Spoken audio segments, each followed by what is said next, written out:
नमस्कार दोस्तों, मेरा नाम है ब्रिजेश यादव। फिर हाजिर हूँ क्राइम स्टोरी श्रृंखला के एक नए एपिसोड में।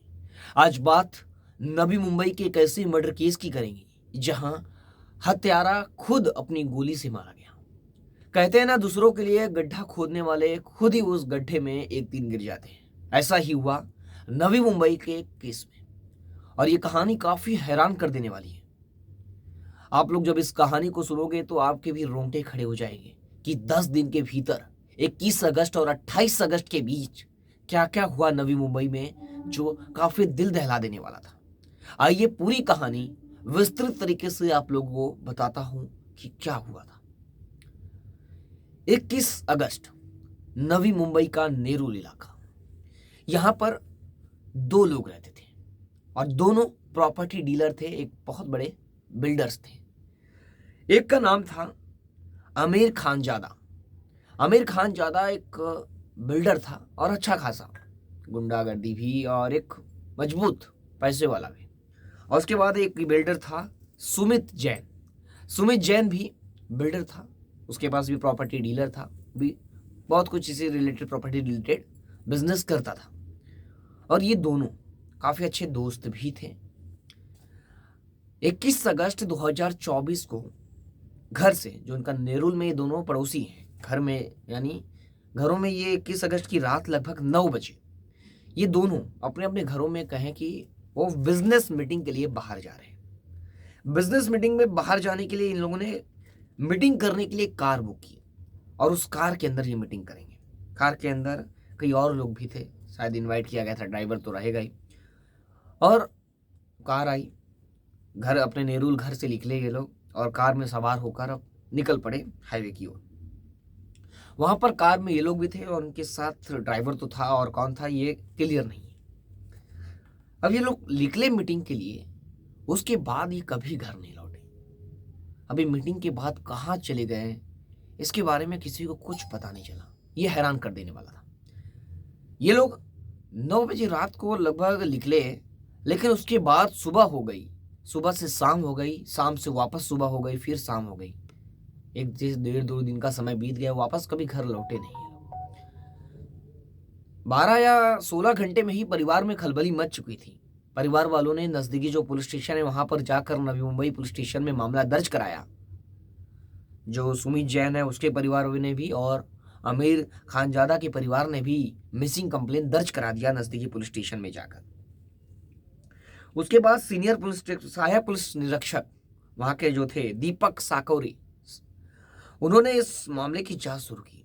मामले की जांच इसलिए शुरू की क्योंकि ये नामी बिल्डर्स और एक प्रॉपर्टी डीलर हैं, इनसे दुश्मनी किसी की भी हो सकती है, कॉमन बात है। अब ये लोग कहाँ जाएंगे, इनके साथ क्या हुआ। और ये दोनों आपस में दोस्त भी थे, और एक हिसाब से कुछ लोगों ने बताया कि दुश्मन भी थे दोनों एक दूसरे के।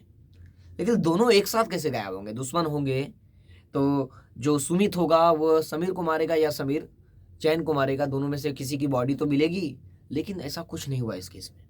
इस केस में ना समीर की बॉडी मिल रही थी और ना ही सुमित की। सब कुछ सामान्य चल रहा था, लेकिन ये दोनों गायब थे।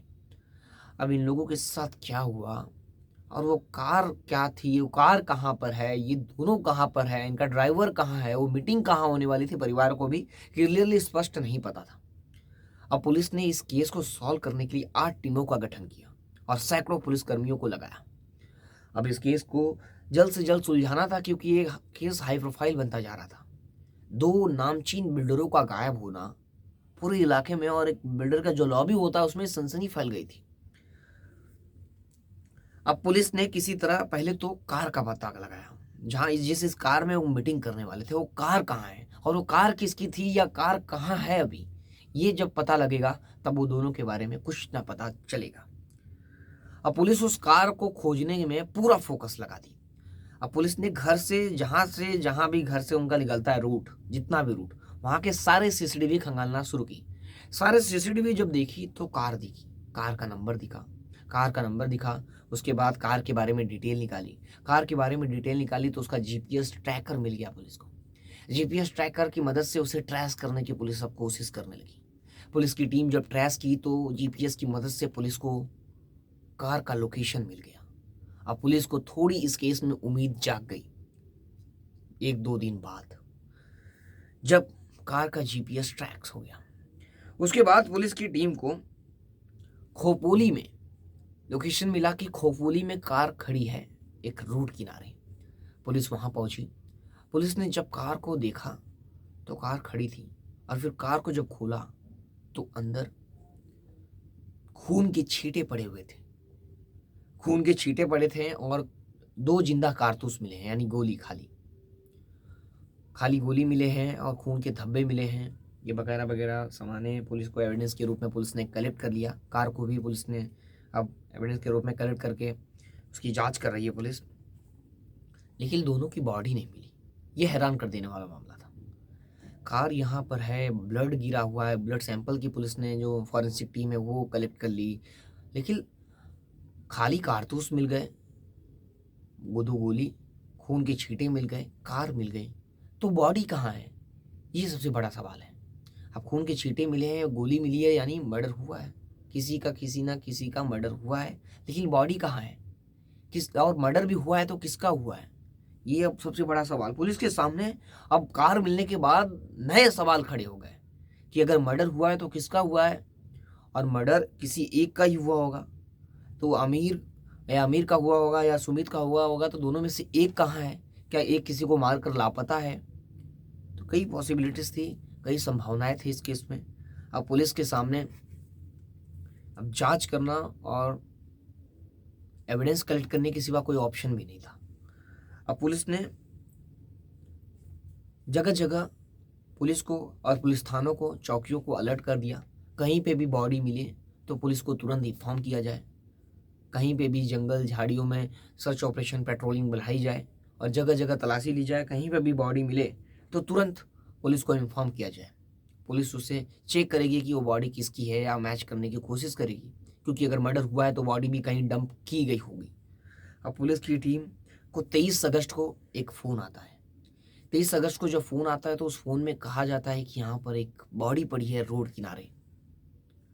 जब पुलिस की टीम वहाँ पर पहुँचती है तो वो बॉडी किसी और की नहीं बल्कि सुमित जैन की बॉडी थी।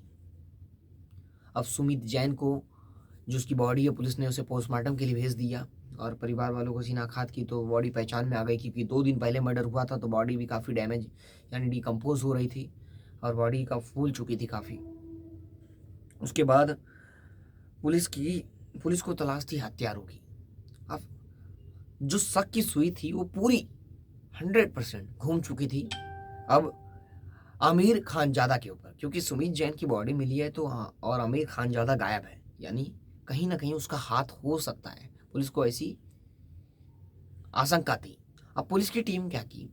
पुलिस की टीम ने अब कातिलों को पता लगाने के लिए जो आसपास के सीसीटीवी है उसे एक्टिव चेक करने की कोशिश की। जो सिग्नल्स हैं रोड पे, जो हाईवेज पे लगे हैं कैमरे, उसे चेक की। तो पुलिस की टीम को मदद मिली और मुखबिरों को जब एक्टिव की, किसी तरह पुलिस को सूचना मिली कातिलों के बारे में। पुलिस ने 5 लोगों को गिरफ्तार कर लिया इस केस में। 5 लोगों को गिरफ्तार किया, जिसमें नाम था जय सिंह, आनंद, भरत कदम, अंकुश और जय सिंह और विठल नाकाड़े। इन 5 लोगों को पुलिस ने गिरफ्तार कर लिया।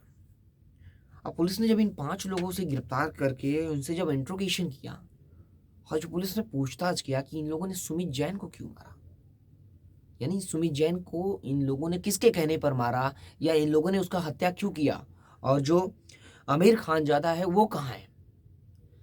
जब इन लोगों ने जो बात बताई उससे पुलिस के रोंगटे खड़े हो गए। पूरी कहानी उल्टी थी। पता ये चला कि जो सुमित जैन है उसने ही सुपारी दी थी विठल नाकाड़े को आमिर खानजादा को मारने के लिए, लेकिन सुमित जैन ही मारा गया और उसकी बॉडी मिली है। अभी तो आमिर खानजादा की बॉडी नहीं मिली। जब पुलिस ने ये सुना तो पुलिस को भी विश्वास नहीं हुआ कि ये क्या बोल रहे हैं लोग। विठल नाकाड़े ने बताया, यानी जो विठल नाकाड़े के बारे में आप लोगों को पहले बता देता हूँ। विठल नाकाड़े कॉन्ट्रैक्ट किलर है। ये पैसे लेकर लोगों को मारने का काम करता था, यानी सुपारी लेता था। और 50 लाख रुपए में जो सुमित जैन है जिसकी बॉडी मिली है, सुमित जैन ने समीर खानजादा को मारने के लिए विठल नाकाड़े को और उसकी टीम को 50 लाख रुपए दिए थे सुपारी, कॉन्ट्रैक्ट किलर है ये, और समीर खानजादा को मारने के लिए दिए थे। अब क्या हुआ कि इन लोगों ने सुमित जैन को क्यों मार दिया और समीर खानजादा कहाँ है, अब ये आप लोगों को बताता हूं। अब इन लोगों की कहानी ये है, आपको अब टोटली डिटेल में यहां से बताता हूं। जो समीर खानजादा है और सुमित जैन है, ये दोनों दोस्त तो थे, लेकिन प्रोफेशनल यानी अपने बिजनेस में बहुत बड़े दुश्मन थे एक दूसरे के।